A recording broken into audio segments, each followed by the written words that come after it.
شكرا يا ربي شكرا هديت قلبي شكرا. Dalam banyak riwayat juga Rasulullah SAW itu tidak suka mengganggu istrinya kalau dia sedang tidur.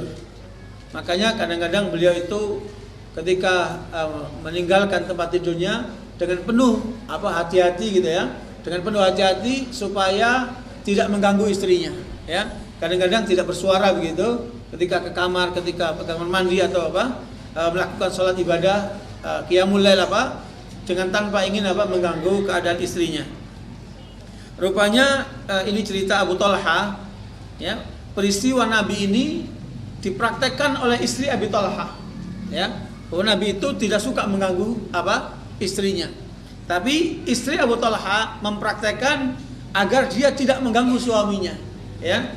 Makanya kemudian istri Abu Talha, kalau dia sudah dekat dengan Abu Talha, dia lepaskan gelangnya, ya, dia lepaskan semua kemungkinan yang dapat terbunyi gerincing-gerincing, takut suaminya bangun, ya.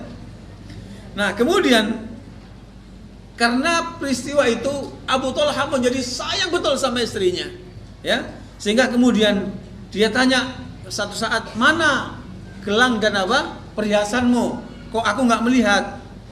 Kata istrinya, sungguh aku lepaskan semua itu karena aku takut mengganggu ketenangan engkau ketika kamu tidur. Ya, subhanallah. Kata Abu Talha, dengan omongan itu sungguh aku tambah semakin sayang kepada istriku. Dan demi Allah, kata dia, istriku ini yang tadi tidak mau mengganggu itu seumur hidupnya tidak sekalipun menyakiti hatiku. Waduh, luar biasa ini. Ya, ini istri yang salihah. Makanya ana minha radin. Ya, saya kemudian rela terhadapnya. Makanya saudara sekalian, ada riwayat yang dari Rasulullah SAW, dan ini menjadi ciri wanita salihah. Rasulullah mengatakan, ayyuma imra'atin matat wa zawjuha anha radin dakhalatil jannah. Tidak ada seorang wanita yang kemudian suaminya ridha terhadapnya kecuali dia pasti akan masuk surga. Ya, makanya kerelaan suami itu menjadi pelajaran penting bagi istri-istri untuk tidak menyakiti mereka, tetapi menumbuhkan perhatian atau menumbuhkan hal yang daya tarik gitu ya, daya tarik sehingga tidak ada alasan suami untuk marah kepadanya, ya, sehingga tidak ada alasan untuk suami marah kepadanya. Saya melihat juga ini ada peristiwa juga penting untuk pelajaran ibu-ibu, ya. Al-Imam Sya'bi, ini seorang tabi'i, muridnya sahabat, ya. Imam Sya'bi ini membuat persaksian tentang istrinya yang salihah. Ketika dia ditanya sama kawannya, bagaimana Syuraih Al-Qadhi, bukan Sya'bi. Sya'bi bertanya kepada Syuraih Al-Qadhi, bagaimana keadaan rumah tangganya? Dia bilang demi Allah, selama ini saya sudah tinggal sama istriku 20 tahun. Sekalipun dia tidak pernah marah sama aku. Ya. Syuraih Al-Qadhi ini terkenal sebagai hakim yang adil. Ya. Dia mengatakan istriku selama 20 tahun dia tidak pernah marah sekalipun kepada aku. Kemudian bagaimana ceritanya? Pertama kali malam saya ketemu dengan dia, saya lihat wanita yang cantik, kemudian lembut, dan kemudian aku mengatakan pada diriku, aku harus bersyukur kepada Allah karena aku dikaruniai wanita yang salihah dan cantik. Kemudian aku sholat 2 rakaat, tiba-tiba aku melihat dia berada di sampingku sholat juga untuk rasa syukur kepada Allah Subhanahu wa taala. Kemudian ketika saya sudah selesai sholat, tahu-tahu istriku itu mengatakan kepada aku, ya, aku bersyukur kepada Allah mendapat suami yang seperti engkau. Ya, ketika lihat bukan main macam-macam langsung sholat. Kalau orang laki sekarang langsung nyeruduk. Ini sholat dulu, baru kemudian si istri mengatakan kepada suaminya, aku bersyukur kepada Allah mendapatkan suami yang seperti engkau. Ketahuilah aku adalah wanita yang asing buat engkau, dan engkau adalah lelaki yang asing bagiku. Aku tidak tahu bagaimana akhlakmu, sebagaimana engkau tidak tahu bagaimana tabiatku. Jadi diskusi pertama ini. Ya. Kemudian apa kata si istri ini? Tolong sebutkan kepada aku apa-apa saja yang kau sukai. Insya Allah saya akan jalankan. Subhanallah. Ya. Coba ini luar biasa ini. Istri mengatakan kepada suaminya, apa saja yang kamu sukai sebutkan. Aku akan upayakan untuk melaksanakan itu. Dan apa yang tidak kamu sukai, insya Allah aku akan hindarkan itu. Jadi apa yang dia akan lakukan? Segala hal yang menyenangkan suaminya, yang tidak menyenangkan dia akan hindari. Ternyata kata apa? Kata siapa? Kalau kemudian apa yang aku lakukan tidak sesuai dengan pernyataanku, ya, apa yang kau lakukan, apa kamu lihat dari perbuatanku tidak sesuai dengan apa yang kau saksikan dari diriku, maka silakan engkau pilih dua pilihan.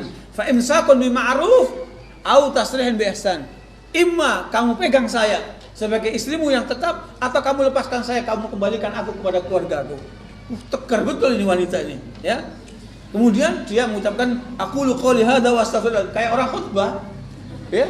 Ya, aqulu qouli hadza wa astaghfirullah. Aku mengatakan begini dan aku minta ampunan kepada Allah. Kepada apa ini? Syurah mengatakan, sepertinya aku dikhutbahi sama dia dan tidak pernah aku mendengarkan khutbah seindah khutbahnya istriku itu. Bayangkan itu kan? Luar biasa itu. Akhirnya dia khutbah juga di depan istrinya. Alhamdulillah ahmaduhu wa sa'inu wa usalli ala nabi wa usallim.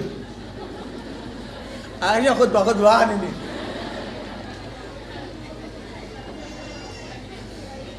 Kemudian si suami mengatakan, in qulta kalaman in thabatta alaihi yakun dzalika hadduk. Kalau kamu ngomongnya benar, insyaallah saya berharap kamu seperti itu. Maka itulah bagianmu. Tapi kalau kamu ngomongnya nggak benar, omongan itu menjadi hujah atas kamu. Ya, omongan itu akan menjadi apa? Hujah atas kamu. Aku senang begini, begini, begini. Aku tidak senang begini, begini. Dan sungguh sejak itu kata apa? Kata Syuraih, demi Allah, aku tidak pernah melihat keburukan dari wanitaku, apa istriku ini.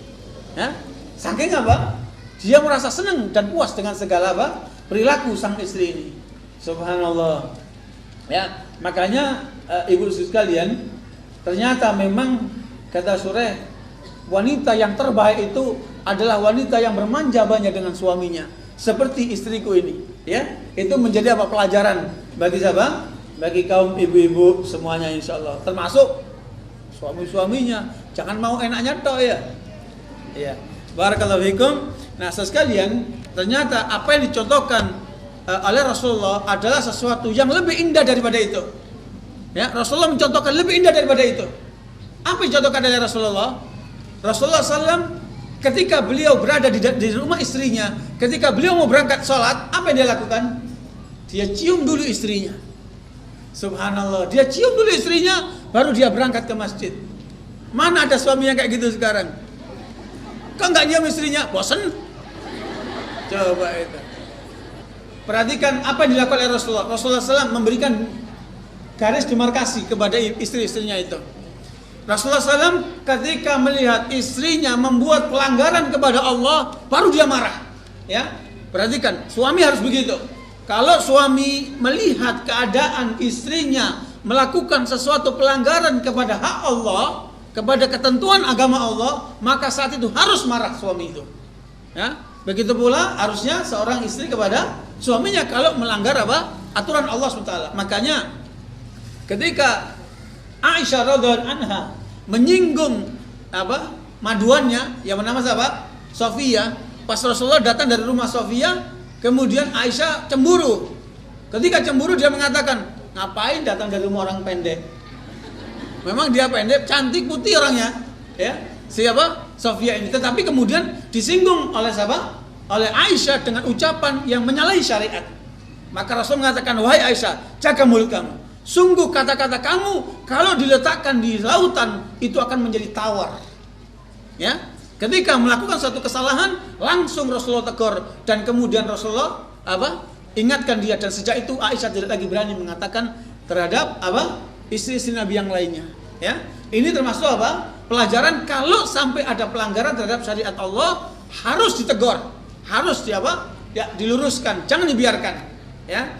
Begitulah yang contohkan oleh Nabi. Tetapi kalau kemudian kaitannya dengan perilaku kewanitaan sebagai wanita, tabiat wanita kan penyemburu umpamanya, ya. Kadang-kadang tukang ngambekan atau umpamanya apa? Suka marah dalam arti karena cemburu dan sebagainya itu. Rasulullah diam. Dia enggak marah. Suatu kali seperti hadits Muslim, ada seorang istri Nabi mengantarkan makanan ke rumah Rasulullah SAW sementara Rasulullah di rumah Aisyah. Sebab makanya kiriman itu paling banyak ketika Rasulullah di rumah Aisyah.